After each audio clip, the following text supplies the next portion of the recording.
Good morning. My name is Robert McConnell, and I'm the BCI captain for the New York State Police in Troop G. I would like to thank members of the media for being with us today.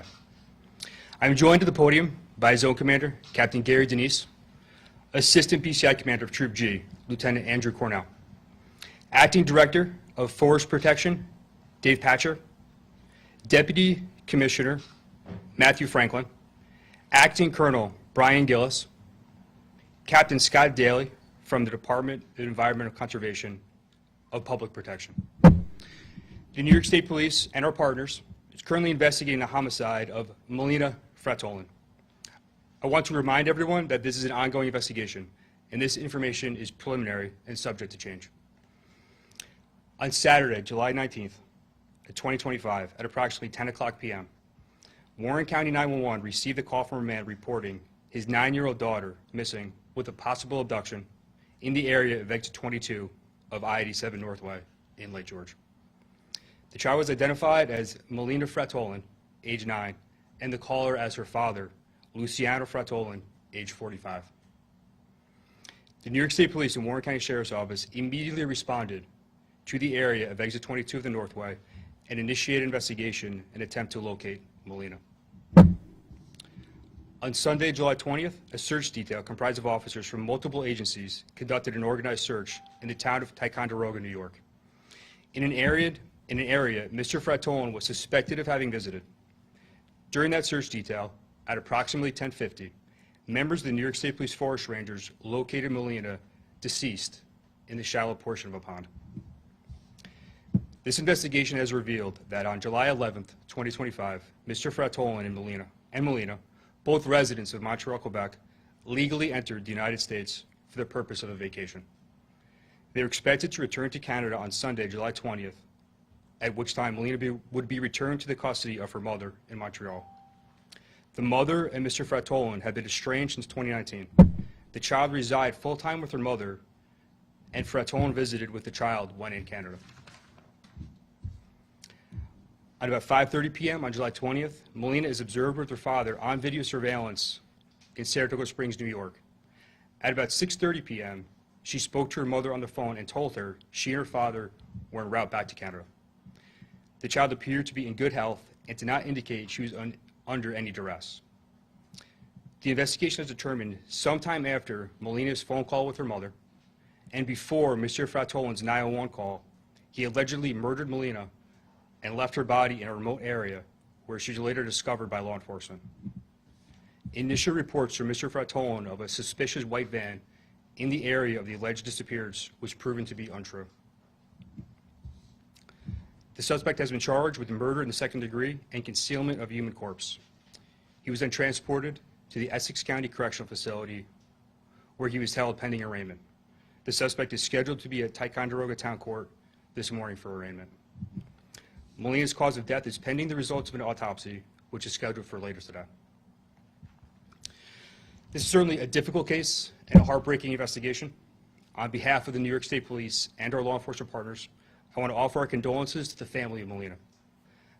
I would additionally like to thank our partners with the Warren County Sheriff's Office, Essex County Sheriff's Office, Warren County District Attorney, Essex County District Attorney, the Montreal Police Department, Department of Environmental Conservation, the Ticonderoga Police Department, and the FBI for their assistance in this investigation. If any member of the public has information regarding the death of Melina Fratolin, I encourage them to contact the New York State Police at area code 518-783-3211. I will now answer a limited number of questions. I ask for your patience as due to the active nature of this ongoing investigation, I am limited with respect to how much we can release at this time. The motive is still under investigation. What led you to believe that? What was the first sign that there were inconsistencies in the story? Yes, so the suspect's initial account is that he had pulled over in the area of exit 22 in Lake George, pulled over into a parking lot to urinate. His initial report is he steps away to a wooded area, returns to the vehicle, and at that point, his child is gone from the vehicle. He reports a suspicious white van fleeing the scene southbound. During a subsequent interview, he then reports 2 unknown males forced her into a white van. That lead was thoroughly investigated, and disproven. The cause of death is pending the results of the autopsy, which is scheduled for today. Go ahead. We have no information that there's any issues with mental health, no. And you say that he was estranged from his wife. Do you know if he was authorized to travel alone with his daughter? He was. Does Mr. Travel have any criminal record in the U.S. or Canada that you're aware of? He has no criminal history. He has no domestic violence history either. How cooperative was Luciano in the discovery of her body? I cannot provide any information with regard to that at this point. How will it work since they're both Canadian citizens? How will you try? I don't want to speak to the prosecution, but he'll be charged and prosecuted in New York State. What led you to Ticonderoga? I don't want to divulge too much with respect to law enforcement technology or the tools we use, just to say that we focus our search area at Ticonderoga based on inconsistencies in his initial account, as well as some technology available to law enforcement. Where did the 911 call emanate from?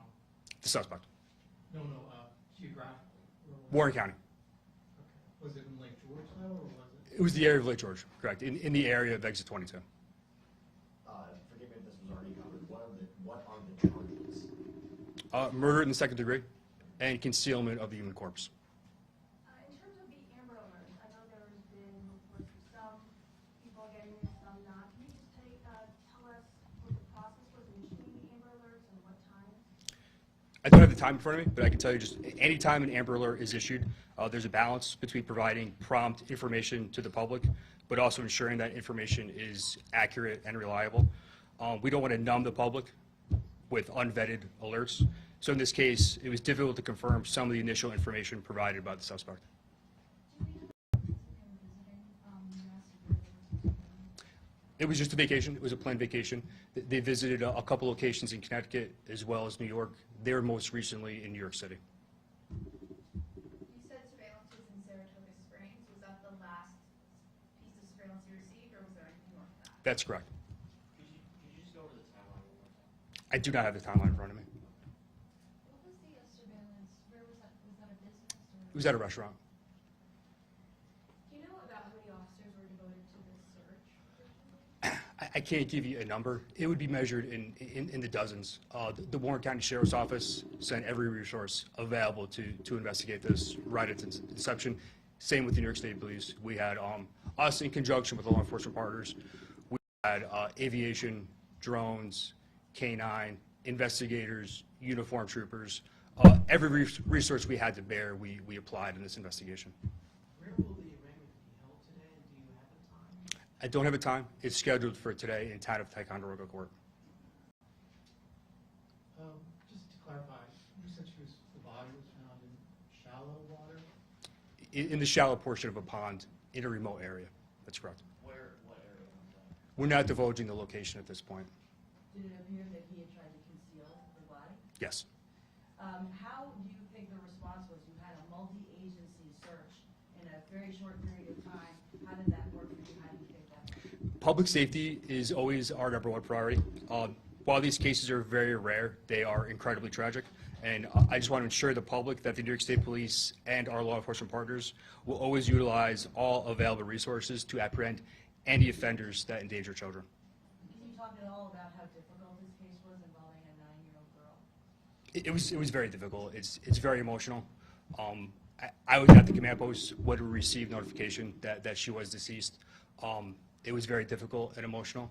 At that point, though, the best we could do is provide some measure of justice to the family, and we are just fortunate we're able to do that in this case. Did he stay, like, within police presence after that 911 call, or was he, like, under any sort of observation? I'm sorry, can you say that again? After Luciano made the 911 call, did he stay under any sort of observation by police? Was he, I guess, in sort of some sort of police presence up until his arrest?